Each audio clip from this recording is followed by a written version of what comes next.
Hello दोस्तों, नमस्कार। तो आज हम सब बिहार मेघा छात्रवृत्ति का टॉप 25 ऑब्जेक्टिव का सॉल्यूशन करेंगे जो आपके बार बार एग्जाम बोर्ड में पूछा जाता है। और यह प्रश्न आपका विज्ञान विषय से संबंधित है और यह प्रश्न आपको निश्चित रूप से जो आपका आगामी 7 जनवरी 2024 को जो बिहार मेघा छात्रवृत्ति का एग्ज़ाम होने वाला है उसमें देखने को मिलेगा। तो चलिए हम लोग पहले नंबर प्रश्न की तरफ बढ़ते हैं। तो देखिए, पहला नंबर प्रश्न आपका कहता है कि क्षुद्र ग्रह की कक्षाओं के बीच पाए जाते हैं। आपका ऑप्शन है बुध और शुक्र और पृथ्वी और मंगल और बृहस्पति। तो आप देखिए, जो क्षुद्र ग्रह होता है वो मंगल और बृहस्पति कक्षाओं के बीच पाया जाता है। देखिए, नेक्स्ट नंबर आपका प्रश्न है, तरलों द्वारा होने वाले घर्षण को कहते हैं। जो फ्लूइड्स होते हैं उनके द्वारा जो घर्षण की क्रिया होती है उनको हम लोग क्या कहते हैं? कर्षण कहते हैं। ठीक है, तो आपका ऑप्शन नंबर क्या हो जाएगा? 3 सही हो जाएगा। नेक्स्ट नंबर प्रश्न आपका कहता है कि एक कमानीदार तुला मापता है। तो कमानीदार तुला किसको मापता है? द्रव्यमान को, भार को, स्प्रिंग कांस्टेंट को, ऊंचाई को। तो कमानीदार तुला जो होता है वो हम भार को मापता है। ठीक है। नेक्स्ट नंबर प्रश्न आपका है कि एक लोलक 10 सेकंड में 40 बार दोलन करता है, तो इसका आवर्तकाल क्या होगा? तो देखिए, आवर्तकाल किसे कहते हैं? तो किसी भी, देखिए जैसे मान लेते हैं ये आपका पेंडुलम हो गया। ठीक है, और इसका जो गति है यहाँ से यहाँ है और यहाँ से यहाँ है। अब ये कोई वस्तु है और बी कोई वस्तु है, तो ए से बी तक में जाने में जितना समय लगता है उसी को हम लोग क्या कहते हैं? आवर्तकाल कहते हैं। तो देखिए यहाँ पे चूँकि 40 बार में 10 सेकंड का समय लगता है। ठीक है, तो एक बार में कितना समय लगेगा? तो एक बार में कितना लग जाएगा? तो 10 बटा के क्या हो जाएगा? 40 हो जाएगा। 1 0 से 1 0 कट जाएगा, तो 1/4। 1/4 को हम जब भागा देंगे तो हो जाएगा कितना? 0 पॉइंट हो जाएगा। 4 दूना 8, बचा कितना? 2। अपना मन से क्या दे देंगे? 0। 4 5 20, तो क्या हो जाएगा? 0.25। ठीक है, 0 पॉइंट क्या हो जाएगा? 25। तो देखिए, एक बार जब यहाँ से यहाँ दोलन करेगा, ठीक है, तो इसी को हम लोग क्या कहते हैं? आवर्तकाल। तो देखिए, तो इसका क्या होगा? दोलन करता है तो इसका आवर्तकाल क्या होगा? 0.25 सेकंड हो जाएगा। ठीक है, क्या हो जाएगा? सेकंड हो जाएगा। आपका ऑप्शन नंबर क्या हो जाएगा? तीसरा आंसर हो जाएगा। 7वां नंबर प्रश्न आपका कहता है प्रतिकारक बल। देखिए यहाँ पे बल होगा। ठीक है, प्रतिकारक बल हो सकते हैं। तो प्रतिकारक बल क्या होगा?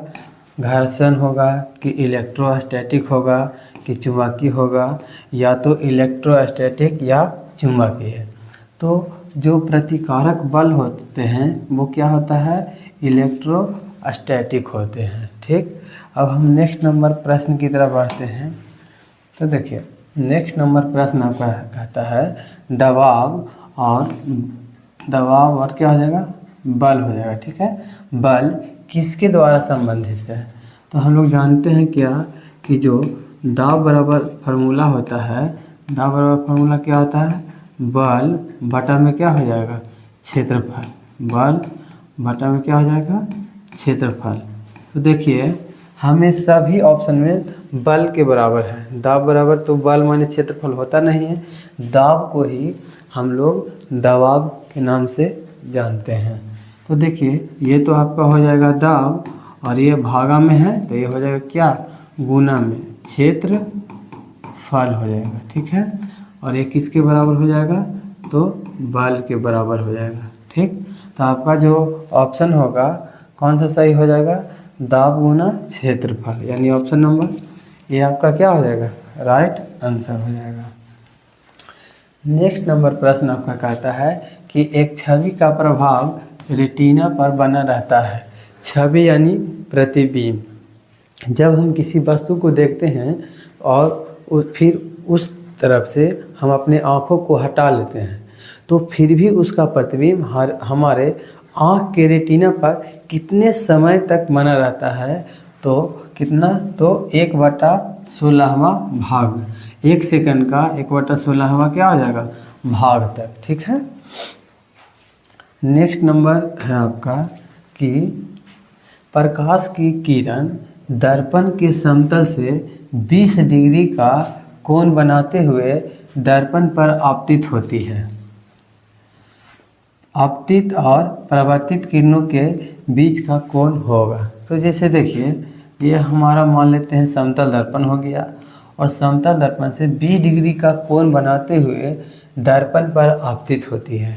जैसे देखिए, ये आपका समतल दर्पण हो गया और इस पर आती है किरण, आने वाली जो आपतित किरण है वो कितना डिग्री का कोण बना रही है, तो 20 डिग्री का।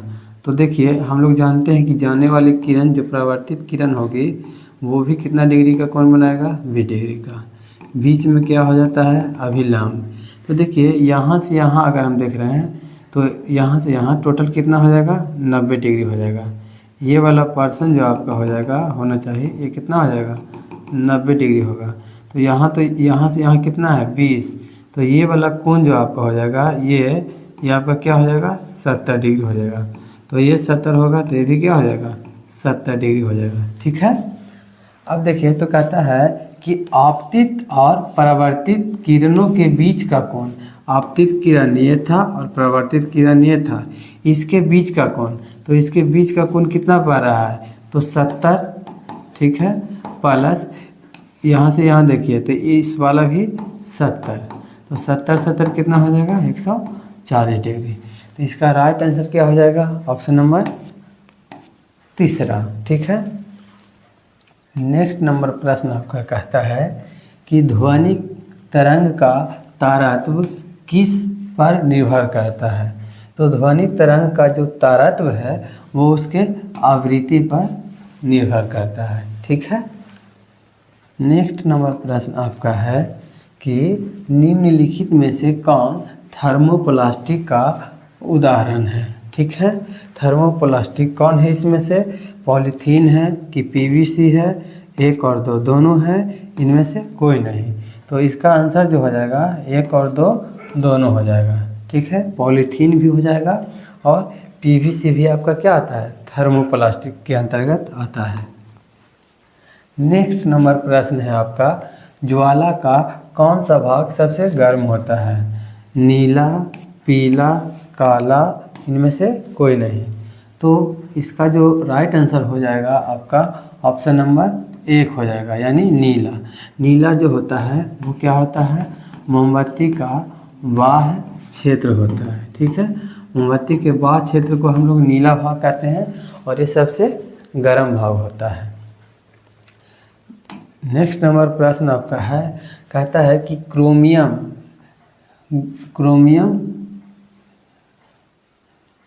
यहाँ पे क्या हो जाएगा, गैल्वेनीकरण होगा। ठीक है, गैल्वीकरण। ठीक है, क्रोमियम गैल्वीकरण या यसद लेपन एक प्रकार का विद्युत लेपन है। इनमें से किस धातु की परत लोहे पर चढ़ाई जाती है ताकि उसका संरक्षण और लगान रुक सके। ठीक है, यहाँ पे संरक्षण ना हो करके यहाँ पे क्या हो जाएगा, संक्षारण होगा। ठीक है, संक्षारण। तो संक्षारण और जंग लगने से हम बचाने के लिए हम लोग क्या करते हैं कि उस पर जिंक की परत चढ़ा देते हैं ताकि फिर उस पर जंग ना लगे और वो जो वस्तु है लंबे समय तक टिका रहे। नेक्स्ट नंबर प्रश्न है आपका कि गोबर, बेकार साग, सब्जियां, पौधों की पत्तियों तथा अन्य जैव अवशेषों से बनी सामग्री को कहते हैं। तो हम लोग क्या कहेंगे, तो उसे हम लोग खाद के नाम देते हैं। ठीक है, नेक्स्ट नंबर प्रश्न आपका है कि रेयॉन रेशा का निर्माण किया जाता है। तो रेयॉन रेशा का निर्माण किया जाता है किससे? तो लकड़ी और बाँस से, कि जो कोयला जल और वायु से, रासायनिक पदार्थ से, इनमें से कोई नहीं। तो इसका जो राइट आंसर हो जाएगा आपका क्या हो जाएगा? तो लकड़ी और बाँस से। आपका राइट आंसर क्या हो जाएगा? लकड़ी और बाँस से हो जाएगा। ठीक है। नेक्स्ट नंबर प्रश्न आपका कहता है कि हेपेटाइटिस ए का रोग कारक क्या है? यानी हेपेटाइटिस किस वायरस के कारण होता है, किस सूक्ष्मजीव के कारण होता है? ऑप्शन ए है विषाणु, जीवाणु, प्रोटोजोआ, कवक। ठीक है। तो इसका राइट आंसर जो हो जाएगा क्या हो जाएगा? विषाणु। ठीक है। देखिए, कहता है कि किसी फसल की खेती करने का सही क्रम है। यानी जो हम लोग खेती करते हैं तो सबसे पहले खेती में कौन सी प्रक्रिया करते हैं? ठीक है। तो सबसे पहले हम लोग क्या करते हैं कि उसमें हम लोग क्या करते हैं? सबसे पहले अगर हम बात करें तो सबसे पहले हम लोग जुताई करते हैं। ठीक है। सबसे पहले क्या करेंगे? जुताई करेंगे। जुताई के बाद क्या करेंगे? बुआई करेंगे। ठीक है। बुआई करेंगे, जुताई बुआई, फिर क्या करेंगे? तो सिंचाई करेंगे। क्या करेंगे? सिंचाई करेंगे। उसके बाद क्या करेंगे? तो कटाई करेंगे। ठीक है। तो सबसे पहले देख लीजिए जुताई आपका क्या हो जाएगा? जुताई के बाद बुआई इसमें है, तो जुताई है, जुताई के बाद बुआई होगा, बुआई के बाद क्या हो जाएगा? सिंचाई हो जाएगा, सिंचाई के बाद कटाई होगा। ये आपका नहीं होगा। ठीक है। ये क्या हो जाएगा? आपका नहीं होगा। ठीक। तो देखिए, आपका नेक्स्ट नंबर प्रश्न है आपका कि नेक्स्ट नंबर प्रश्न आपका है कि रेड डाटा बुक एक स्रोत पुस्तक है। ठीक है। किसका? जिसमें पेड़ पौधे की प्रजातियों का रिकॉर्ड रखा जाता है, जंतु समूह की प्रजातियां का रिकॉर्ड रखा जाता है, पालतू जानवर की प्रजातियां का रिकॉर्ड रखा जाता है, चौथे में है सभी संकटापन प्रजातियों का रिकॉर्ड रखा जाता है। देखिए, ये क्वेश्चन बार बार आपके जो बिहार मेघा छात्रवृत्ति का एग्ज़ाम होता है उसमें बार बार ये प्रश्न देखने को मिलता है। तो इसका जो राइट आंसर हो जाएगा क्या होगा? सभी संकटापन प्रजातियों का रिकॉर्ड रखा जाता है। देखिए, 20 नंबर प्रश्न आपका कहता है निम्नलिखित में से कौन बहुकोशिकीय जीव है? ऑप्शन एक में है अमीबा, हाइड्रा, पैरामीशियम, ईस्ट। ठीक है। तो इसका जो आंसर हो जाएगा क्या हो जाएगा? हाइड्रा हो जाएगा। ठीक है। नेक्स्ट नंबर प्रश्न आपका है कि मनुष्य की एक कोशिका में गुणसूत्र, यानी हम लोग जिसको क्या कहते हैं? क्रोमोसोम कहते हैं। क्रोमोसोम की कुल संख्या होती है। तो कुल संख्या कितना हो जाएगा? 44 की 46, 48, 42। ठीक है। तो इसका राइट आंसर क्या हो जाएगा? ऑप्शन नंबर दूसरा 46। यदि आपसे पूछ लेता है युग्म, क्या पूछ लेता है? युग्म, या आपसे पूछ लेता है जोड़ा, गुणसूत्रों की संख्या का जोड़ा, तो ये दोनों ही कंडीशन में क्या हो जाता है? आंसर 23 हो जाता है। लेकिन यहाँ पे क्या पूछ लिया आपसे? संख्या पूछ लिया है। ठीक है। तो संख्या कितना हो जाएगा? 46। देखिए, 20 नंबर प्रश्न आपका है कि किशोरा अवस्था की अवधि होती है। तो किशोरा अवस्था की अवधि कितना होता है? 11 से 19 वर्ष, 9 वर्ष से 16 वर्ष, 13 वर्ष से 18 वर्ष, 10 वर्ष से 19 वर्ष। तो इसका राइट आंसर क्या हो जाएगा? Option number A. क्या हो जाएगा? ऑप्शन नंबर ए, 11 वर्ष से 19 वर्ष तक के अवस्था को हम लोग किशोरावस्था कहते हैं। देखिए, नेक्स्ट नंबर प्रश्न है आपका खसरा, चिकन पॉक्स और पोलियो का रोग कारक है। ठीक है। तो ये किसके कारण होगा?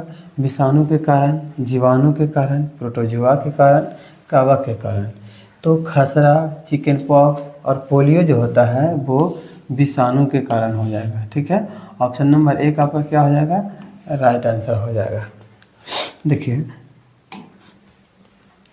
22 नंबर प्रश्न आपका कहता है कि नवजात शिशु 1 मिनट, इसके पहले कितना था 21 के बाद 22। देखिए नवजात शिशु के बनने का क्रम है। तो नवजात शिशु बनता कब, तो सबसे पहले क्या होता है युग्मक। ठीक है, युग्मक होगा, जैसे मेल और फीमेल का जो प्राइवेट पार्ट है मिलेगा तो युग्मक बनेगा। युग्मक के बाद निषेचन की क्रिया होगी, फिर युग्मनज बनेगा, फिर भ्रूण बनेगा। आपका जो राइट आंसर हो जाएगा वो क्या हो जाएगा, ऑप्शन नंबर 3 आपका क्या हो जाएगा, राइट आंसर हो जाएगा। ठीक है,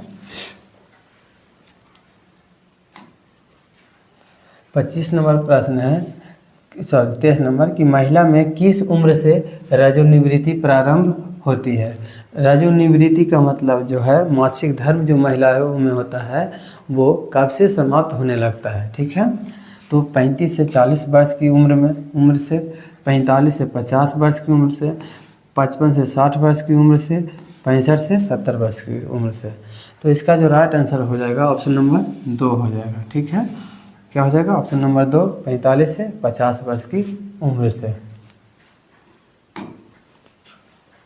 नेक्स्ट नंबर प्रश्न है, खैनी, गुटखा और पान मसाला खाने से मुंह में कैंसर होने का लक्षण है। मुंह में उजले रंग का छाला, मुंह में लाल रंग का छाला, मुंह का नहीं खुलना, उपयुक्त सभी। तो देखिए इसका जो आंसर हो जाएगा उपयुक्त सभी हो जाएगा। ठीक है, मुंह में कैंसर होने से मुंह में उजले रंग का छाला भी हो जाता है, मुंह में लाल रंग का छाला भी हो जाता है और मुंह का नहीं खुलना, ये भी अक्सर देखा जाता है कि जिन भी व्यक्ति के मुंह में कैंसर होता है उन सभी में ये तीनों लक्षण दिखाई देते हैं। देखिए सबसे लास्ट प्रश्न आपका है, निम्नलिखित में से कौन सा ग्रीन हाउस गैस है। CO2, CH4, H2O, ये सभी।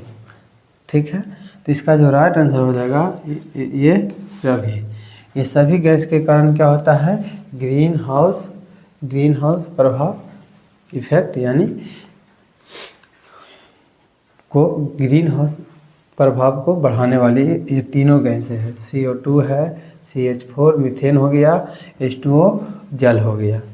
तो दोस्तों उम्मीद करता हूँ कि आपको ये क्लास अच्छा लगा होगा। यदि आप बिहार मेघा छात्रवृत्ति 2024 की तैयारी कर रहे हैं तो आप हमारे YouTube चैनल को ज़रूर सब्सक्राइब करें। आपको यहाँ से इम्पोर्टेंट क्वेश्चन प्रोवाइड किया जाएगा और यदि आपको नोट्स की ज़रूरत है तो आप हमारे इस YouTube चैनल के माध्यम से देखिए, इस पर 7481972163 पर कॉल कर सकते हैं। इसका नोट्स आपको बिल्कुल फ्री में प्रोवाइड कराया जाएगा।